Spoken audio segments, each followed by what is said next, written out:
আসসালামু আলাইকুম। আজকের ভিডিওতে আমরা punishment for attempt to commit suicide suicide করার সুইসাইড করার প্রচেষ্টা করার শাস্তি নিয়ে ডিসকাস করব। এটা একমাত্র অফেন্স যেখানে অফেন্ডার অপরাধ করলে সাজা পায় না, কিন্তু অপরাধ করতে গিয়ে ব্যর্থ হয়ে গেলে সের জন্য তাকে শাস্তি পেতে হয়। সুইসাইড করতে গিয়ে কেউ যদি ব্যর্থ হয়, অর্থাৎ অ্যাটেম্প টু সুইসাইড করে, তাহলে সে simple imprisonment for term which may extend to 1 year, সর্বোচ্চ 1 বছরের সিম্পল ইমপ্রিজনমেন্ট অথবা ফাইন অথবা উভয় দণ্ডে দণ্ডিত হবে।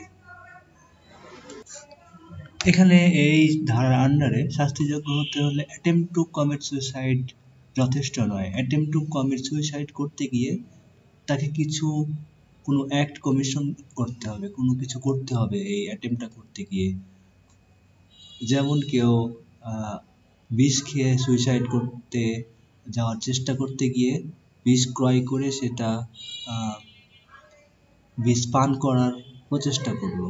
এখানে সে কিছু একটা করলো, বিষ কিনে এনে সেটা পান করার চেষ্টা করলো, এ কারণে সে এই ধারার আন্ডারে শাস্তিযোগ্য হবে। যদি সুইসাইড করতে ব্যর্থ হয় তাহলে, আর যদি সুইসাইড করেই ফেলে তাহলে তাকে শাস্তিযোগ্য করার কোনো বুদ্ধি নেই।